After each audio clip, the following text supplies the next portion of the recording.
Welcome back to the Fresh CrEd. Today, we're sitting down with Cathy Burns, CEO of the International Fresh Produce Association, IFPA. From her early days bagging groceries in Maine to leading a global movement for fresh produce, Cathy's journey is packed with lessons on leadership, risk-taking, and putting your name on something. In this episode, we'll hear how Cathy championed bold ideas, took risks that others wouldn't, and pushed through self-doubt to become one of the most influential voices in the fresh produce industry. We hope you enjoy the episode. We have a very special guest who is gracious enough to take time out of her very busy schedule, Miss Cathy Burns, CEO of IFPA. Cathy, thank you very much for joining us today. But, before we even get into the show itself, thank you very much for the support you guys have shown us and the show. We can't tell you how much we appreciate it, and the platform that you've given us has been great. So thank you guys very much, and thank you for joining us. The way that you talk about, and connect with people in the industry to tell our stories, again, we started together in Monterey, was it? Or was it even before that? Correct. Yeah, So exactly, and just being able to expand that, it's been a real pleasure getting to know you better, and also for you to really broadcast our stories and the industry stories beyond the walls that we sit in. Right. Thank you. For sure. And, and that's, we talked obviously before now, but, we've spent a lot of time with a lot of really important leaders in the business and finding out about them and their story. But we realized that, we haven't really spent that time with you. So we want the log cabin in the woods. I'm from Maine. Really? Oh, yeah. I didn't know that. There you go. That's what we're getting at. You know what? There you go. In the woods, started in, We had a log cabin in the woods, actually, but that's for a different story and a different time. I don't know. This is all. These conversations are super organic, so we never know where they're going to go. But so take us back. Yeah. So sure. Maine is where you're from. I am. Take us back to young Cathy. Yeah. Well, we'll take you back to younger Cathy. How's that? Actually, I was born and raised in Maine. I spent the first 20 years of my career at Hannaford. In the Northeast. I started as a bagger, just a job through high school and college. Never in a million years did I think it would lead to a career. Quite frankly, when I was in high school, I was convinced I was going to work for Disney because I thought it would be really cool to work for an organization where you can make people's dreams come true. And I realized that you can make people's dreams come true regardless of what organization that you work in. So first 20 years at Hannaford, it was an amazing opportunity to grow up in that organization that was ahead of its time, quite frankly, in supporting women, and they still do. And after 20 years, Delhaize at the time, Food Lion acquired Hannaford, and some of the talent from the north went south.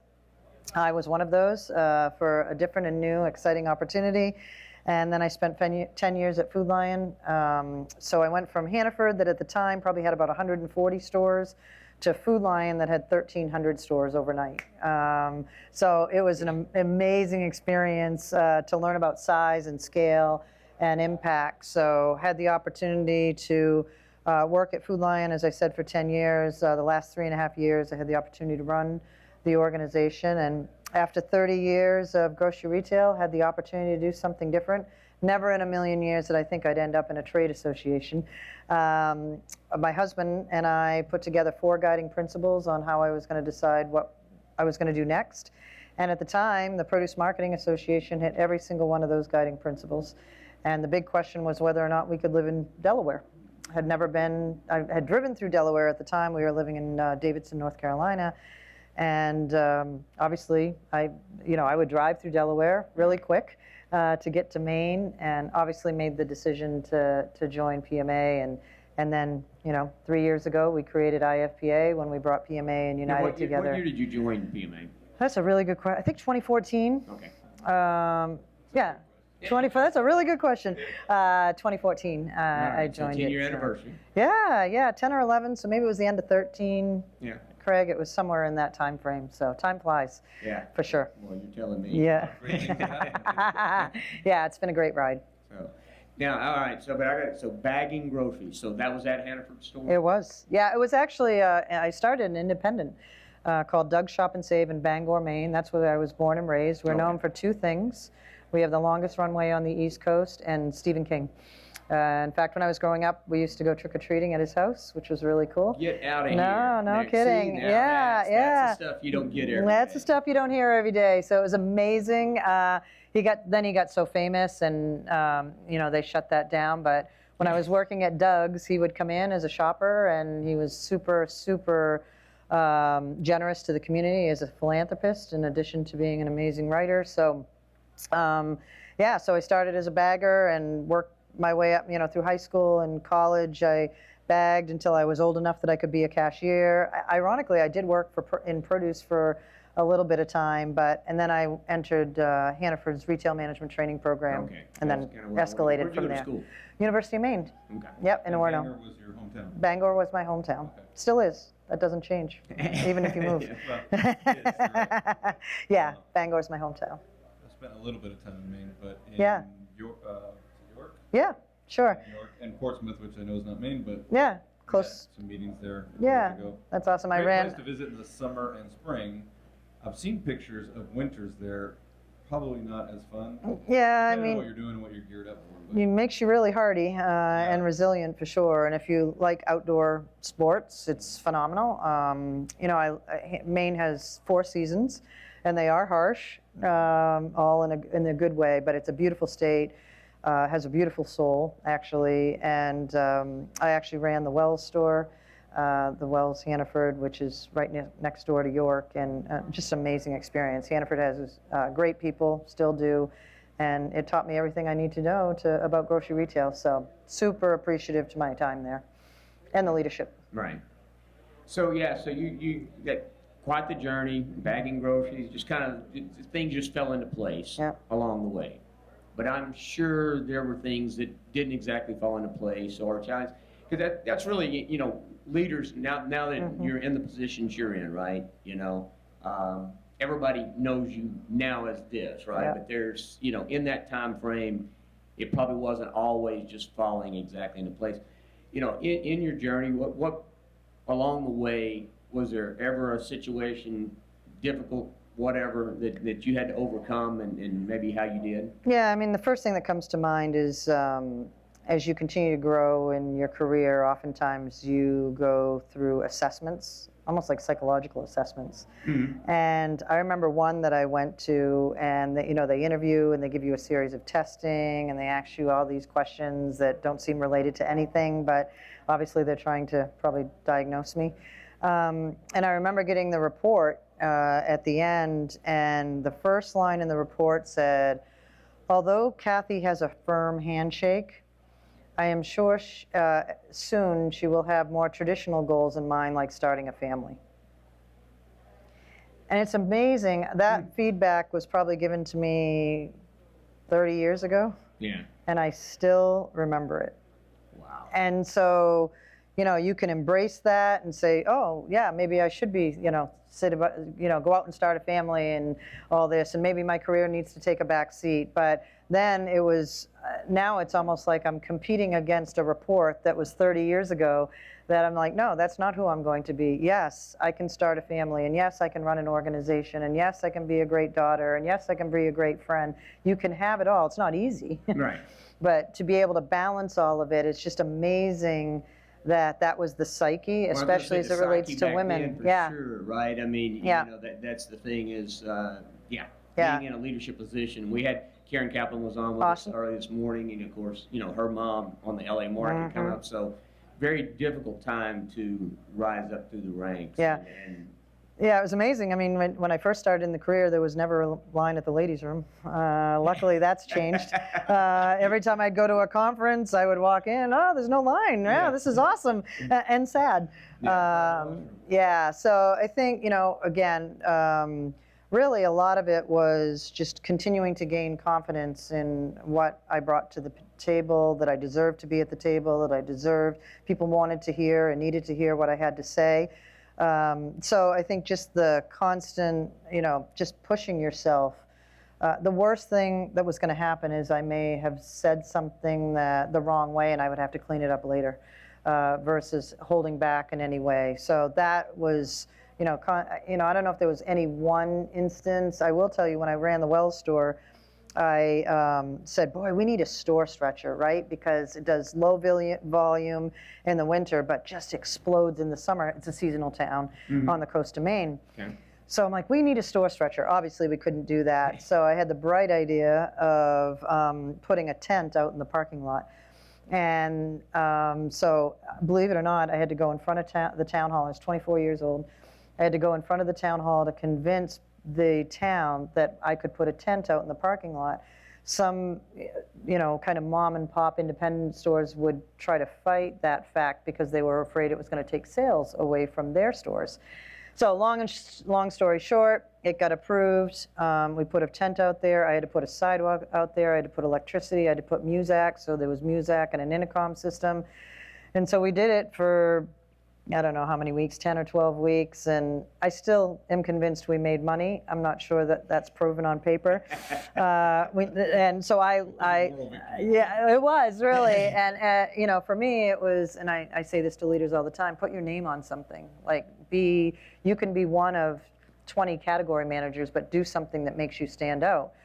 Again, questionable whether it made money or not. They never did it again. The sidewalk's still there, actually. I was in Maine this summer. I'm like, oh, there's my sidewalk. But I think the opportunity to just push yourself and take risk, and they're not all going to pay off. Right. And some people probably thought I was absolutely crazy, but I was in an organization that supported risk taking, and again, then once again had the opportunity to get promoted and have more responsibility. So it's not about the promotion for me. It's about really making sure that I can have the biggest and broadest impact ultimately to change the world. And I get to do that every day with fruits, vegetables, and flowers. Doesn't get any better than that. Yeah, for sure. You said something there, and it's a common theme. You talk to leaders or whatever, and you said, put your name on something, right? And ultimately, that's a great, succinct way of talking about, be willing to take the risk. Absolutely. Right? And recognize that failure is part of it. Yeah. Or what is it? Some speaker or whatever, fall forward. Failure. That's the way you want to fail. So I think that's. So you were clearly destined for leadership at a young age. As far as hobbies, anything that we're talking to a couple of the ladies that are watermelon queens, different states earlier, and I was impressed with their public speaking. Their public speaking with us, obviously, but was there anything that you can kind of point out as far as what you were into, clubs or sports or anything growing up that maybe helped? Yeah, 100%. Form your abilities? I couldn't be a watermelon queen, I'll tell you that. But I think, it's funny, when I was not yet old enough to work, I started my own lawn care business. It was called Clippings by Cathy, lawns mowed and clipped. And That's a t-shirt waiting to happen. I love to mow the lawn. I don't know, it's something about a sense of accomplishment and the straight lines. Yeah, you get me? So there had to be something there in terms of and I had little business cards and I would take them around. And again, this was before I was old enough to do that. Well, actually, even prior to that, I ran the Kids Only Club. So in our neighborhood, there were 10 boys and 10 girls. And so we started a Kids Only Club, and I was the president of the Kids Only Club. And I still argue to this day it's not because the clubhouse was in our backyard. I was an only child. I still am an only child. Bangor is still my hometown. Yeah. But I had an amazing experience growing up. And relationships, being an only child, we tend to, I won't speak for all only children, but for me, relationships are everything to me. Because I didn't go home and have siblings to be able to play with or go on trips with or fight for the last piece of chocolate cake with. Right. It was just me. So relationships were really, really critical to me. So I think they were early on in my childhood. I found that doing team things, leading people, unleashing the best in others is how I would say it now that I get the opportunity and the privilege to lead IFPA. Those were really, really critical. So in terms of hobbies, believe it or not, up until my probably junior year in high school, I square danced. Wow. I was queen of the maypole, and I remember to this day, it was in high school, and no one knew I square danced. And the librarian, it was in the newspaper, The King and the Queen of the Maypole, and the librarian put it on the front of the library door. I'll never forget that. I'll never forget walking up and seeing that. I'm like, oh my gosh. So when everybody else was watching cartoons on Saturday morning, I was square dancing. So from age 3 to probably 16, I square danced. Well, now I got to interrupt. Yeah. Because that's square dancing. So my parents were big square dancers. Really? Yeah, my mother and father square dance. But when we're in Texas, Yeah. which and then actually my brothers, I guess my brothers, they're quite a bit older than me. Yeah. They were square dancers. My brother, my sister, and friends of them, square dance caller. How in the world did you get into square dancing in Maine? What was? Well, it happened. There was a square dance club or whatever you call it in Bangor, and I think my mother in particular, both my parents, wanted me to be in something, and neither of my parents played sports. My dad's an incredible musician, actually. He's 93 now. My mother's 92. Oh, wow. He still plays, and my mother was a CFO in an organization, so really into academics probably more than anything. So I think they wanted me in something that was structured and created discipline. So I don't know. I should ask my mother that. Why did you pick square dancing as opposed to a sport? Like I wasn't, that was probably my biggest regret is not playing sports in high school. I love basketball. I love watching basketball. Obviously, I'm tall. Probably, I don't know how my shot would have been, but I would have liked the team aspect of that. But square dancing certainly provided that as well. So fast forward into to college. I was in a sorority. So once again, relationships are everything to me. Being part of something like that was a lot of fun. Was president of the sorority, so there is now that I'm talking to you two, I guess there is a history of as I'm talking about like the kids starting my own business, kids only club, being involved in square dancing, being the queen of the Maypole, and then going on into college into sorority. I know, yeah, that's probably going to stick, isn't it? Yeah, no, we'll stop there. But I love sports. I love watching sports. I'm a huge college sports fan. But personally, I like to golf. I like to play pickleball. I am obsessed. I'm a fellow. You are? I know. Gosh, We've talked about this. We got to do this. Yes. And then a lot of times I just like to compete against myself. So this is like a kind of a weird, fun fact, but. Probably on September 6th, I hit my 4-year anniversary of hitting 10,000 steps or more every day straight for 4 years. Wow. So you think about it, I traveled to Australia, Asia, South Africa, Chile, Brazil. So there's I have to sometimes be in LA, I have to turn my connection to my cell phone off, so that my Fitbit's still counting, and then I go to Australia, make sure every day I'm doing it at the right time zone. I come back to LA, I sync back up so I don't miss a day of 10,000 steps. Is that sick? I mean, it's kind of a little sick, isn't it? But I am competing against myself. So 4 years straight, Alex DeNovo with DNO is you've got to write a book. He's got the title, pushing through, perseverance, resilience. I'm not quite as determined as you are right now, but there was a point where I was very determined, and I would find myself walking in place in the bathroom area before I jump in the shower because I want to get my steps before hitting midnight. I was, getting ready for bed. It's so funny. I walk airports, or if I'm in a hotel and I'm, oh my gosh, I'm at 9,500. I'll do, kind of rings around the hotel lobby or around the floor. It's really bad, but so now I'm moving to 6 minutes a day of really, increased heart rate, peak heart rate. So still doing 10,000 steps a day. I don't know what I'm going to do when I miss. I'm not going to miss. You're not even thinking about that. Right? I'm not even thinking about that. You're adding another activity though? Well, I'm just saying within that, at 10,000 steps, obviously I'll run or do sprint intervals. So I got to make sure that ultimately it's great that I hit 10,000 steps a day, but the key is to get your heart rate up. I'm a big fan of jump rope, and it's easy to try. Oh, that's a good idea. So okay. I work from home when I'm not traveling, so I'll step out on the porch. That's a really good idea. It gets your heart rate up. Yeah, and it counts for your steps too, right? I never thought about it. I don't know. I got to check that out, but I'll do it. So, anyways, I think just discipline, and maybe I should credit my mother all the way back at age 3 putting me in a sport. that has incredible, square dancing you have to have incredible discipline to be gosh, able to yeah. do it. So that discipline has carried me throughout my life. Some may say I'm obsessive, like this is probably the grocery in me, but if you open our pantry or our refrigerator, all the labels are facing out, everything's to the front. Like it's a little bit of an obsession, no question. But I think the discipline and the execution matched with the strategy. You got to be a great strategist to run an organization, but you also need to have just flawless execution. So balancing both of those is really critical. Yeah, that's huge. And like I say, within all that, yeah, it's funny as you unpack it, you never really thought about that. But those are the nuggets, ideally for people listening in.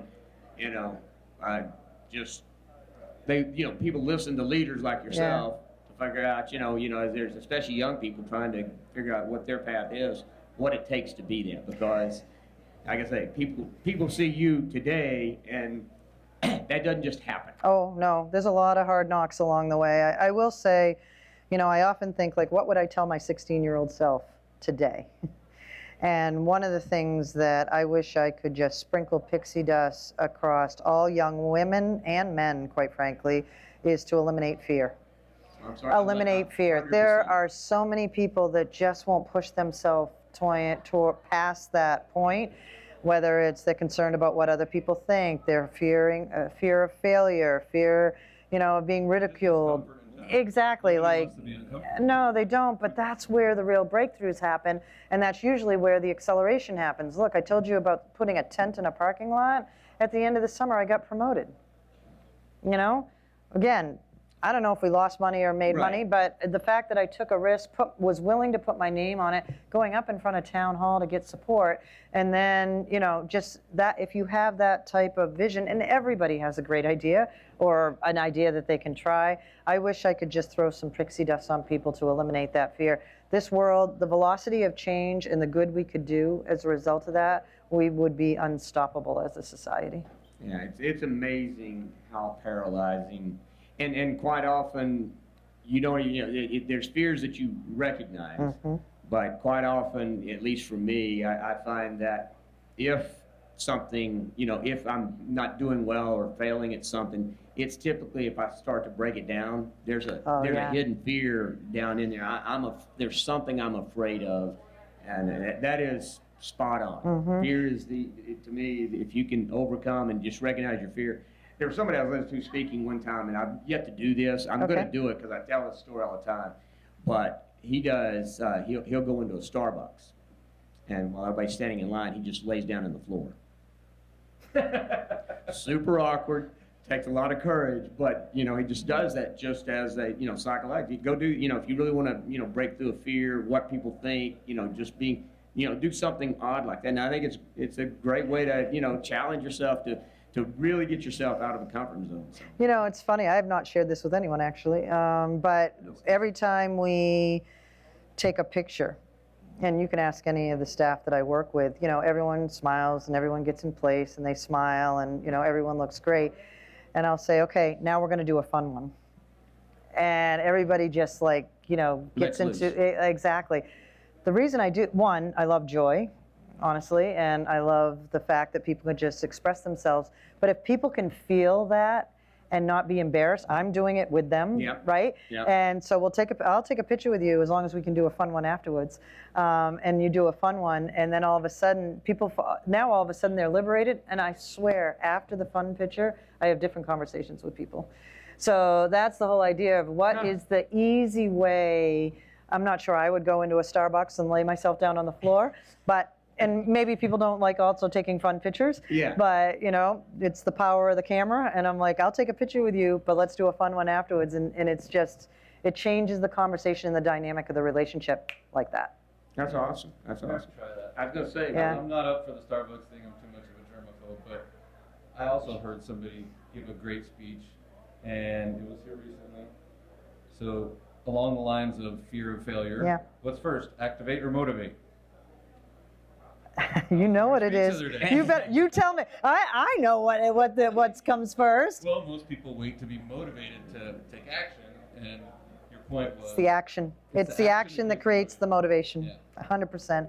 And you're right. Most people do think it's the motivation that creates the action. Yeah, So that it's was a good takeaway for me. I good. wrote that down. Yeah, good, good. Yeah, that's and awesome. then fighting for fresh. Yeah. I really like that concept, and because it's worth fighting for. 100%. I mean, you know, the number one thing that our members ask us to do is to advocate on their behalf.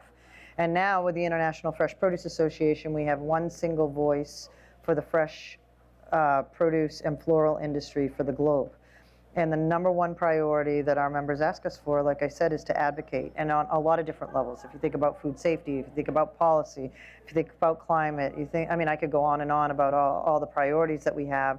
And so I credit John Anderson, the CEO of IFPA, and was chair of our board, said, you know what, we really need a rallying cry for the world.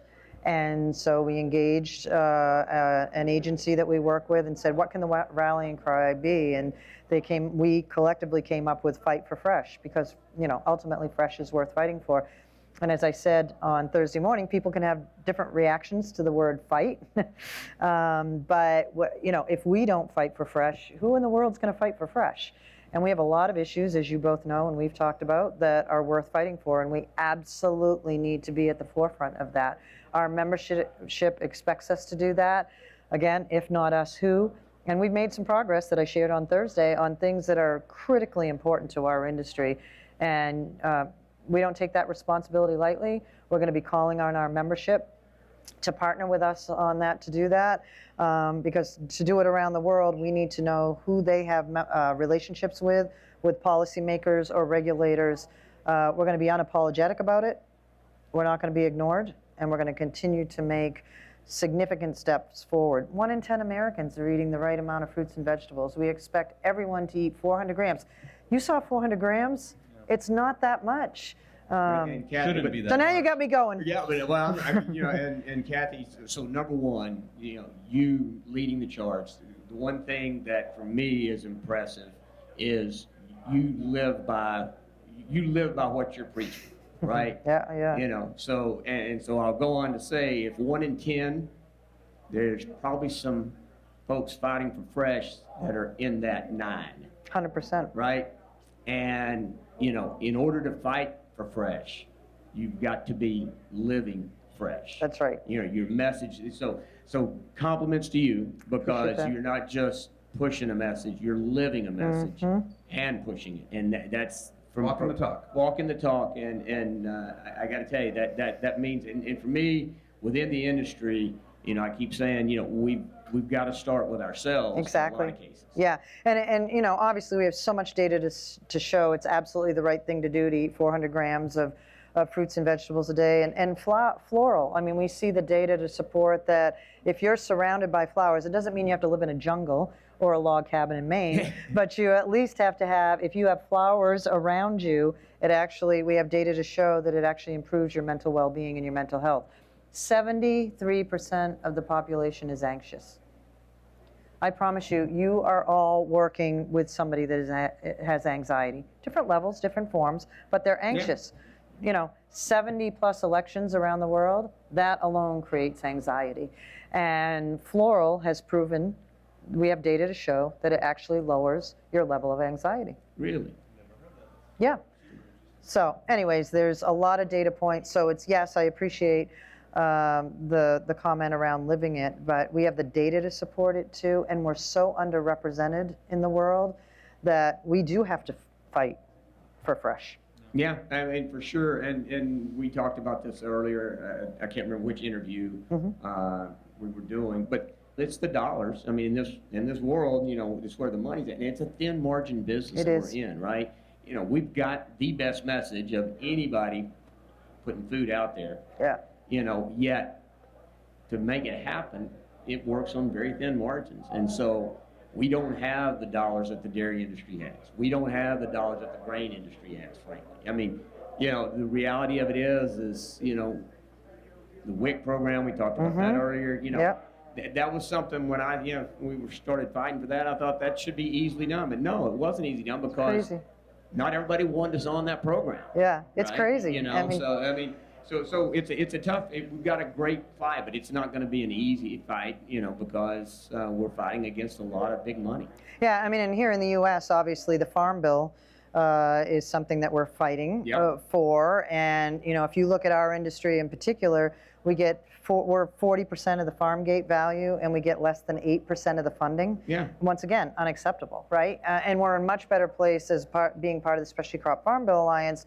Starting in '08, we're way better than where we were then. And if you talk to at least the Four Corners members of Congress, the specialty crops is definitely at the top of mind. So we're fighting to help the prosperity of our growers, because if they can't grow it and do it profitably, we're going to be really in a whole lot of hurt going forward. The easiest way to really help our growers' prosperity, help their profits, is to increase volume.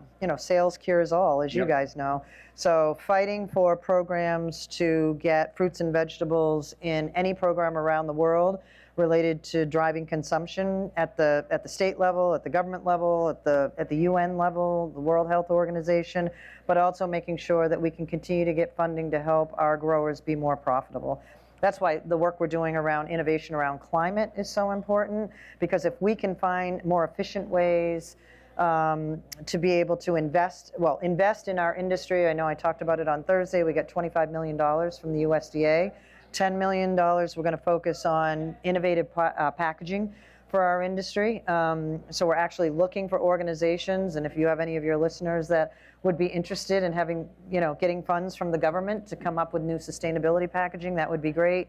And the other $15 million is going to be used for MRLs and helping pesticide issues, so that especially domestic growers can export to countries that right now they're not able to because of restrictions. So a lot of money that the government has that we're trying to get our fair share to invest in our industry to set us up for success. That's great. That's great. Yep. And you guys, the efforts that you're doing really at the school level, right? Oh, yeah. And the emphasis that you are putting there as an organization, that is something that's how you really start to change the dynamics as 100%. young people. Should have been a requirement all along. Yeah, but the reality is you start with the young minds, right? They learn what they're going to eat in those early days.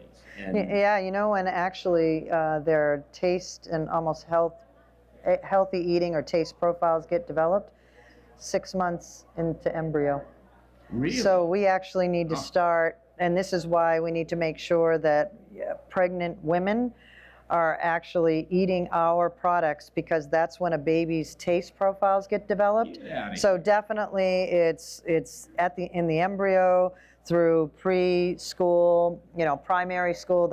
You're absolutely Yeah. right. Craig, we need to be focused on programs that ensure kids are getting exposure and eating fruits and vegetables every day.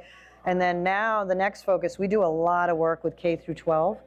The next focus is college and universities. So we are going to go hard in 2025 on colleges and universities, and to ensure that we can get their school, our university directors, we can get them to our food service conference in Monterey, because if you have kids that have gone to college, my daughter called and said, and she went to a very good school, and said, oh my gosh, I can't even get great fruits and vegetables. I'm like, this has got to change. So we're working it all along the consumption continuum, I would call it, to ensure, because some of us could be lost causes, although we're in the industry, we can't be and shouldn't be, but we need to start those habits really, really early. Yeah. And Yep. get them started early. Yep. Well, look, I don't want to make sure that we get in at some information about this event today here in Atlanta. It's been a fantastic show. I was at the booth yesterday. Great.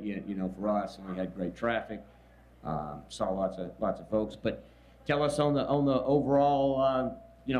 How'd it go this year? Yeah, I mean, based on, I was on the show floor all day yesterday and today, and checking in with exhibitors. We heard that the traffic was great.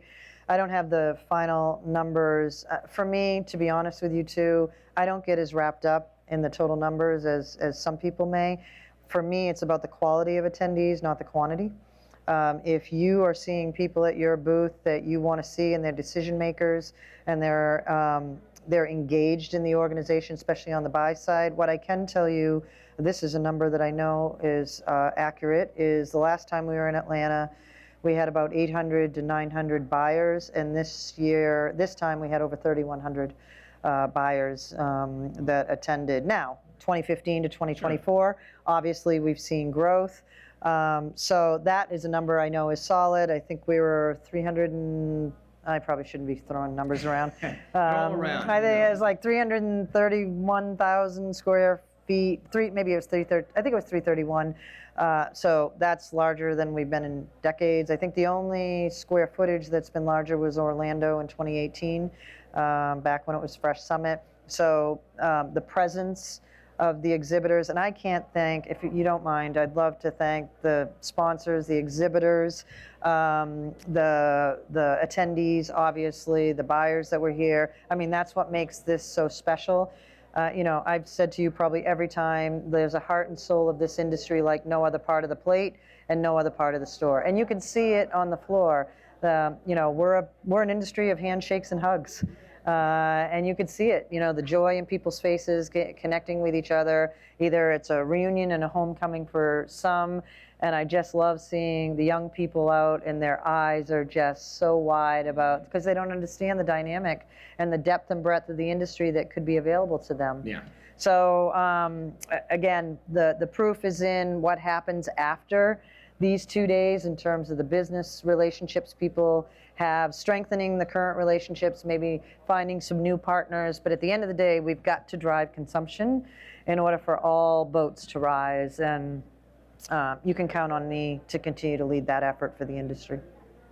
Well, Pumped up. yeah, no, and really do appreciate, like I say, what you're doing, what the association is, because that is, you know, for me, it's got to be around the consumption side. Yeah. We all win by growing. You know, we compete in the marketplace. Sure. But at the end of the day, you know, we're all in this together, competing for a share of stomach. Absolutely. Right? And we don't need to spend so much time beating each other up, as opposed to joining together and, like I say, let's get more share of the stomach from the other guys in the stomach, and you know, and like I say, get people eating healthier. We can save them money. Exactly. I mean, literally, you can save people money by just, you know, not having new meds and not having to go to the doctor. I mean, it really will change your life if you live it. Yeah, and what's so great about this week is, you know, it really isn't IFPA's show. We host it. We're the convener. It's the industry's show. I mean, IFPA is, exactly, we facilitate it. It's a good way to say it, Ed. And so we provide the platform and the space and the opportunity. You know, everyone here makes the magic happen, and you're absolutely right, Craig. The opportunity, where we have seen the best win is when the industry comes together and fights for something like WIC or the Farm Bill or something happening with the UN in terms of what's happening with climate change. So when we can come together as an industry and, again, all boats lift and have people's voices really make a huge difference, that's when people take off their actual company hat and put on the industry hat. And that was my call to action on Thursday. We're going to need people to do more of that. Because the competition, yes, we have competition within the industry. We're competing against junk food. Yes. We're competing for share of stomach and share of mind and share of joy, if I think about floral. And we have the timing is now. I mean, the time is perfect. We have the platform, we have the resources, we have an industry that is so special. Now we need to activate that, and you're going to see us doing that in 25 at a whole new level. All right. Well, I'm ready. So we're back in Anaheim next year? Back in Anaheim next year. Yep, And then- 2025 in Anaheim. We just need to throw up a tent. It may not be big enough, but Let's do it. yeah, let's do it. No, I'm super excited to absolutely. We'll be back in Anaheim next year, and you know, honestly, going all the way back to my tent experience, we're going to need a store stretcher in You're gonna need a Anaheim. store stretcher for Anaheim, huh? Yeah. But again, can't appreciate the two of you enough. I know you have full-time jobs, and the generosity of spirit that you put into telling the industry story. I can't appreciate the partnership enough. So thank you. Don't underestimate the power of the human connection. And exactly what we're doing here. AI is never going to take that place. Yeah. It will help with the mundane and routine tasks. The summarize button on Copilot has changed my life in terms of my email consumption. It's just changed my life. but it's never going to replace the three of us sitting down and talking about the industry. Never. 100% agree. It's been a blast as always, Cathy. Thank you. Thanks, Cathy. Thank you. It's great to get to know that you're a square dancer. Oh gosh, You know what? that's going to I mean, stick. I think I still have my dad's badge from his square dancing days. I Oh. got his few things, so yeah. But interesting, some facts and figures that on the show this year, and yeah, it's a good time. Definitely. So, all right, well, we're out. Thanks, guys. Thanks for listening to the Fresh CrEd. Huge shout out to Cathy Burns for sharing her journey of risk, leadership, and fighting for fresh. Special thanks to all of our sponsors who made this episode possible: JR Imports, Lakeway Produce, HM Produce, Kern Ridge Growers, Equifruit, Sunfed, and IFGO. Don't forget to follow the Fresh CrEd for more fresh insights from industry leaders. Until next time, stay fresh.